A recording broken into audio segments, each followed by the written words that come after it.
আমরা পৃথিবীর বুকে এখন অহংকারের সাথে বলতে পারি, আমাদের একজন দেশনেত্রী বেগম খালেদা জিয়া ছিলেন, আমাদের অন্তরে আছেন। তিনি আজ আমাদের মধ্যে বেঁচে নেই, কিন্তু সারা পৃথিবীর গণতন্ত্রকামী মানুষের মাঝে, তাদের অন্তরে, সারা বাংলাদেশের সমস্ত মানুষের মধ্যে তাদের অন্তরে তিনি স্থান পেয়েছেন চিরস্থায়ীভাবে। আমাদের একজন শহীদ রাষ্ট্রপতি জিয়াউর রহমান ছিলেন, আছেন আমাদের অন্তরে, যিনি বাংলাদেশের স্বাধীনতা ঘোষণা করেছিলেন, স্বাধীনতার জন্য যুদ্ধ করেছেন, স্বাধীনতা অর্জন করেছেন। যখনই এই দেশের স্বাধীনতা হুমকির মুখে পড়েছে, তিনি সেই স্বাধীনতা সার্বভৌমত্বকে রক্ষা করেছেন, উদ্ধার করেছেন। তিনি 1979 সালে বহুদলীয় গণতন্ত্রের প্রবর্তন করে এই দেশের মানুষের রাজনৈতিক অধিকার, গণতান্ত্রিক অধিকার প্রতিষ্ঠা করেছেন, আইনের শাসন প্রতিষ্ঠা করেছেন, বিচার বিভাগের স্বাধীনতা নিশ্চিত করেছেন, গণমাধ্যমের স্বাধীনতা নিশ্চিত করেছেন, এদেশের মানুষের জন্য উন্নয়ন, কল্যাণ করেছেন। এদেশকে স্বনির্ভর করার জন্য তিনি অনেক পদক্ষেপ নিয়েছিলেন, যার ফল আমরা এখনো পাই। দেশনেত্রী বেগম খালেদা জিয়া স্বৈরাচার বিরোধী সংগ্রাম করতে করতে, দীর্ঘ 9 বছরের সামরিক স্বৈর শাসন বিরোধী সংগ্রাম করতে করতে এদেশে গণতন্ত্র পুনঃপ্রতিষ্ঠা করেছিলেন।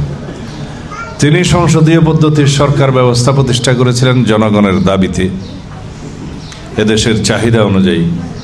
তিনি তত্ত্বাবধায়ক সরকার ব্যবস্থা প্রতিষ্ঠা করে নিরপেক্ষ নির্বাচনের ব্যবস্থা করেছিলেন।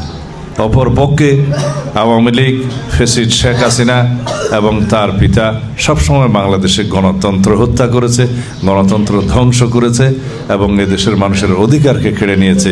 একদলীয় শাসন ব্যবস্থা, এক ব্যক্তির স্বৈরতান্ত্রিক শাসন ব্যবস্থা প্রতিষ্ঠা করেছে।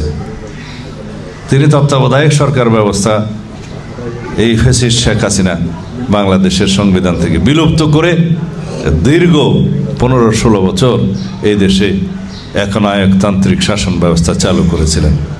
ফলাফল, এই দেশের গণমানুষ, ছাত্র জনতার গণ অভ্যুত্থানের মধ্য দিয়ে বিদায় হয়েছে, পতন হয়েছে। সেই ফেসিবাদী শক্তির আশ্রয় লাভ করেছে কোথায়? তার নিজের স্থানে, দিল্লিতে।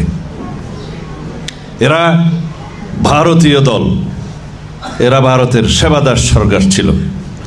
এরা কখনো বাংলাদেশকে স্বাধীন সত্তা হিসেবে স্বীকৃতি দেয় নাই। মুখে গণতন্ত্রের কথা বললেও তারা এদেশের মানুষের গণতান্ত্রিক অধিকার হরণ করেছে, রাজনৈতিক অধিকার হরণ করেছে, এদেশের ধর্মপ্রাণ মুসলমানদের মনে আঘাত দিয়েছে, আলম সমাজের উপরে নির্যাতন করেছে। এরা ইসলাম বিদ্বেষী সরকার ছিল। এই ফেসিবাদী আওয়ামী লীগ আলেম বিদ্বেষী সরকার ছিল এবং ইসলাম বিদ্বেষী সরকার ছিল। তারা এদেশের আলম সমাজের উপরে অসীম নির্যাতন চালিয়েছে। তারা গণহত্যা করেছে শাপলা চত্বরে। এদেশের নিরীহ মাদ্রাসা শিক্ষার্থীদেরকে তারা হত্যা করেছে রাতের অন্ধকারে। আলেম সমাজকে হত্যা করেছে, আলেমদেরকে কারাগারে নিক্ষেপ করেছে।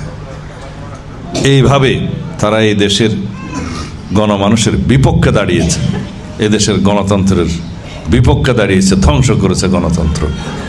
এদেশের আপামর জনগণের বিরুদ্ধে তারা দাঁড়িয়েছে। ফলস্বরূপ এই দেশ থেকে চিরতরে তারা উৎখাত হয়ে গিয়েছে। সুতরাং আমরা আগামীর বাংলাদেশ কীরকম বাংলাদেশ চাই, জনগণ ইতিমধ্যেই আমাদেরকে বলে দিয়েছে যে আমরা গণতান্ত্রিক শক্তিশালী বাংলাদেশ চাই, আমরা বৈষম্যহীন বাংলাদেশ চাই, আমরা এমন বাংলাদেশ চাই যেখানে আইনের শাসন চালু থাকবে, সুবিচার থাকবে, সামাজিক ন্যায় বিচার প্রতিষ্ঠা হবে। বাংলাদেশে গণতন্ত্রের জন্য রক্তদান করেছে, হাজারে হাজারে শহীদ হয়েছে, গণতন্ত্রকে পুনরুদ্ধার করেছে। ফেসিবাদের পতন হয়েছে, ফেসিস্ট শেখ হাসিনা তার আপন ঠিকানা দিল্লিতে অবস্থান নিয়েছে। এই দেশে একদলীয় বাকশাল বিলুপ্ত করে বহুদলীয় গণতন্ত্র সৃষ্টি করেছেন 1979 সালে সাংবিধানিকভাবে তিনি রাষ্ট্রপতি জিয়াউর রহমান। তিনি এদেশের শতকরা 92% মুসলমানের অনুভূতিকে সম্মান দিয়ে ধারণ করে সংবিধানে বিসমিল্লাহির রহমানির রহিম সংযুক্ত করেছিলেন, ঠিক কিনা? রাষ্ট্র পরিচালনার মূলনীতি হিসেবে মহান আল্লাহর উপর আস্থা এবং বিশ্বাস, এই বাক্যটা সংযোজন করেছিলেন সংবিধানে তিনি রাষ্ট্রপতি জিয়াউর রহমান। এর পরের ইতিহাস, গণতান্ত্রিক সংগ্রাম, স্বৈরাচার সামরিক শাসন বিরোধী সংগ্রাম। দেশনেত্রী বেগম খালেদা জিয়া গণতন্ত্রকে পুনরুদ্ধার করেছেন। 91 সালে সংসদীয় পদ্ধতির সরকার চালু করেছেন এবং 96 সালে জনতার দাবির মুখে তিনি এদেশের জন্য নিরপেক্ষ নির্বাচনের ব্যবস্থা করার জন্য তত্ত্বাবধায়ক সরকার পদ্ধতি চালু করেছেন। এগুলো আমাদের ইতিহাস। উন্নয়ন, নারী উন্নয়ন, দেশের উন্নয়ন, শিক্ষা ব্যবস্থার উন্নয়ন, অবৈতনিক শিক্ষা ব্যবস্থা সবকিছু তিনিই চালু করেছেন। বাংলাদেশে গণতন্ত্রের জন্য রক্তদান করেছে, হাজারে হাজারে শহীদ হয়েছে, গণতন্ত্রকে পুনরুদ্ধার করেছে। ফেসিবাদের পতন হয়েছে, ফেসিস্ট শেখ হাসিনা তার আপন ঠিকানা দিল্লিতে অবস্থান নিয়েছে। সুতরাং আগামীর বাংলাদেশে যেন কোনো রকমের ফেসিবাদের উৎপত্তি না হয়, উৎপাত না হয়, সেরকম বাংলাদেশ আমাদেরকে সৃজন করতে হবে। গণতান্ত্রিক পদ্ধতিকে এমন শক্তিশালী করতে হবে এই দেশে যেন আর কেউ স্বৈরাচারী হয়ে উঠতে না পারে। সেজন্য আমরা সংবিধানের প্রয়োজনীয় সংশোধনী আনছি। এদেশের মানুষের গণতান্ত্রিক অধিকার, সাংবিধানিক অধিকার, ধর্মীয় অধিকার, সমস্ত মানবাধিকার প্রতিষ্ঠার জন্য সেরকম একটি সংবিধান আমরা রচনা করব।